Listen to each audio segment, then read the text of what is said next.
ಶಾಲಾ ಕಾಲೇಜು ಸಮಯಕ್ಕೆ ಬಸ್ ಬಿಡುವಂತೆ ವಿದ್ಯಾರ್ಥಿಗಳಿಂದ ಬಸ್ ತಡೆದು ಪ್ರತಿಭಟನೆ. ಹೌದು, ಗದಗ ಜಿಲ್ಲೆಯ ಲಕ್ಷ್ಮೇಶ್ವರ ಪಟ್ಟಣದ ಬಸ್ ನಿಲ್ದಾಣದಲ್ಲಿ ವಿದ್ಯಾರ್ಥಿಗಳು ಶಾಲಾ ಕಾಲೇಜಿಗೆ ತೆರಳಲು ಸಮಯಕ್ಕೆ ಸರಿಯಾಗಿ ಬಸ್ ಬಿಡುವಂತೆ ಬಸ್ ನಿಲ್ದಾಣದ ಬಸ್ ತಡೆದು ಪ್ರತಿಭಟನೆ ನಡೆಸಿದರು. ಪ್ರತಿಭಟನೆಯ ಸುದ್ದಿ ತಿಳಿಯುತ್ತಿದ್ದಂತೆ ಬಸ್ ನಿಲ್ದಾಣಕ್ಕೆ ಆಗಮಿಸಿದ ಪೊಲೀಸರು ವಿದ್ಯಾರ್ಥಿಗಳ ಸಮಸ್ಯೆಯನ್ನು ಆಲಿಸಿ ಬಸ್ ನಿಲ್ದಾಣದ ಕಂಟ್ರೋಲರ್ ಒಂದಿಗೆ ಮಾತನಾಡಿ ಪ್ರತಿದಿನ ಶಾಲಾ ಕಾಲೇಜು ಸಮಯಕ್ಕೆ ಸರಿಯಾಗಿ ಬಸ್ ಬಿಡುವಂತೆ ತಿಳಿಸಿದರು. ಇದಕ್ಕೆ ಉತ್ತರಿಸಿದ ವಿದ್ಯಾರ್ಥಿಗಳು, ನೀವು ಬಂದ ಸಮಯದಲ್ಲಿ, ನಾವು ಪ್ರತಿಭಟನೆ ಮಾಡಿದ್ದ ಸಮಯದಲ್ಲಿ ಬಸ್ ಬಿಡುತ್ತಾರೆ. ಮತ್ತೆ ಪ್ರತಿದಿನ ಅದೇ ರಾಗ, ಇದೇ ಕಥೆಯಾಗುತ್ತದೆ.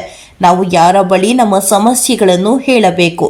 ಈಗಾಗಲೇ 10 ಮನವಿಯನ್ನು ಸಲ್ಲಿಸಿದ್ದೇವೆ. ಆದರೂ ಸಹ ಪ್ರತಿದಿನ ಸಮಯಕ್ಕೆ ಸರಿಯಾಗಿ ಬಸ್ ಬಿಡುವುದಿಲ್ಲ ಎಂದು ತಮ್ಮ ಆಕ್ರೋಶವನ್ನು ಹೊರಹಾಕಿದರು. ನಂತರ ಪೊಲೀಸರು ಇನ್ನು ಮುಂದೆ ಹೀಗಾಗದಂತೆ ನಾವು ಕ್ರಮ ಕೈಗೊಳ್ಳುತ್ತೇವೆ ಎಂದು ಭರವಸೆ ನೀಡಿದ ಬಳಿಕ ವಿದ್ಯಾರ್ಥಿಗಳು ಪ್ರತಿಭಟನೆಯನ್ನು ಕೈಬಿಟ್ಟು ಶಾಲಾ ಕಾಲೇಜಿಗೆ ತೆರಳಿದರು.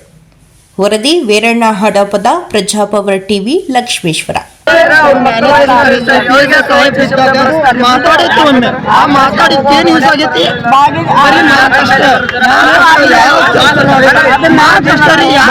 ಎಲ್ಲಾರು ಸಾಂತ್ವನ ಹೇಳಿ ವಿದ್ಯಾರ್ಥಿಗಳ ಪ್ರಾಬ್ಲಮ್ ಯಾರು ಸಾಲ್ವ್ ಮಾಡೋರಿಲ್ರಿ.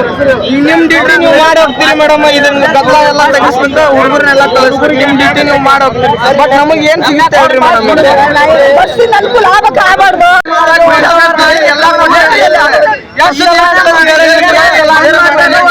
ನೋಡ್ರಿ, ಗೊತ್ತಾಗತ್ತೆ. ಲೆಟರ್ ಏನ್ ಕಸದ ಬುಟ್ಟಿಗೆ ಹೋಗ್ತೀರಾ? ಅದ್ರ ಮೆನ್ಷನ್ ಬುಟ್ಟಿಗೆ ಹೋಗೋದಿಲ್ಲ. ಬಂದು ಎಷ್ಟೊತ್ತಿ ಬಿಡ್ಬೇಕಂದ್ರೆ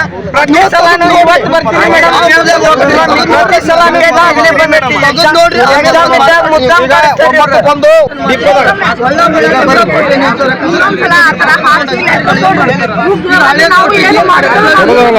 ಅರ್ಥ ಮಾಡಕ್ ಆಗಲ್ರಿ ಮೇಡಮ್. ಈಗ ಒಂದ್ ಮಾತು ಹೇಳ್ತೇವ್ರಿ ಮೇಡಮ್, ಪ್ರತಿ ಸಲ ನಿಮ್ಗೆ ಹೇಳವ್ರಿ. ನಾವೀಗ ಒಂದ್ ಲೆಟರ್ ಕೊಡ್ತೇವ್ರಿ ಮೇಡಮ್. ನಮಗ್ ಒಂದು ದಿನ ಒಂದು ಕರೆಕ್ಟ್ ಟೈಮಿಗೆ 1 ನಿಮಿಷ ಬಸ್ ಲೇಟ್ ಆಗಿ ಬಂದ್ರೆ ನೀವೇ ಬಂದು ಹೊಳಿ ಕೇಳಿದ್ರು ನಾವು ಅವಾಗ ಬಸ್ ಬಿಡೋದು. ಯಾರು ಮಾತು ಕೇಳಿಲ್ಲ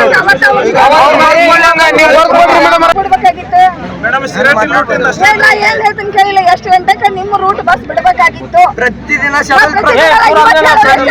ಇವತ್ತಿಂದ ಒಂದು ಪ್ರಾಬ್ಲಮ್ ಅಲ್ರಿ ಮೇಡಮ್. ದಿನ ಒಂದಿನ ಹೇಳೋಣಂತ ನಾ ಹೇಳಿದ್ ಎಷ್ಟು ಬಿಡಬೇಕು ನೀ ನೋಡಿಲ್ಲ. ದಿನ ಅದ ಹೇಳ್ತೇನೆ, ನಿಮ್ದು ಇರೋ ಒಂದು ಸಮಸ್ಯೆ ಇರುದಿಲ್ಲ. ನಾ ಏನೈತೆ ನೀ ಬಗೆಹರಿಸ್ಕೊಂಡು ನಿಮ್ದು ಸಾಲಿಗೆ ಸರಿ ಆಗ್ಬೇಕು. ಎಷ್ಟ್ ದಿನ ರೀ ಮೇಡಮ್? ಈಗ ಹೇಳಾಕತ್ತಿಲ್ಲ ಅಲ್ರಿ, ಎಷ್ಟ್ ದಿನ ಹೇಳಾಕತ್ತಿಲ್ಲ. ಬಸ್ ಎಲ್ಲಾನು ಸ್ಟಾಪ್ ಮಾಡಿ ನಿಂತಿದ್ದಕ್ಕೆ ಈಗ ಒಂದ್ ಬಸ್ ಬಿಟ್ಟಾರಿ. ಅಲ್ಲಿ ಹೊಸರು ಹುಡುಗರು ಹೋಗ್ರಿ ಅಂತಂತ. ನಾವು ಸ್ಟ್ರೈಕ್ ಮಾಡಿದಾಗ ಒಂದ್ ಬಸ್ ಬಿಡ್ತಾರ್ರಿ, ಆ ಹುಡುಗರಿಗೆ ಹೋಗ ಅಂತಾರ. ನಾವು ಹಿಂಗ ಪ್ರತಿದಿನ ಹಿಂಗಾದ್ರೆ ವಿದ್ಯಾರ್ಥಿಗಳಿಗೆ ಸಮಸ್ಯೆ ಆಗುತ್ತೆ. ನಾವು ಪ್ರತಿ ಸಲಾನು ಡಿಪೋ ಮ್ಯಾನೇಜರ್ಗೆ ಸರಿ ಮಾಡ್ರಿ ಅಂತ ಹೇಳ್ತೀವಿ. ಅವ್ರು ಹ್ಞೂ ಅಂತ ಲೆಟರ್ ತಗೊಂತಾರ ಮತ್ತು ಏನು ಮಾಡೋದಿಲ್ಲ. ಪ್ರತಿ ಸಲ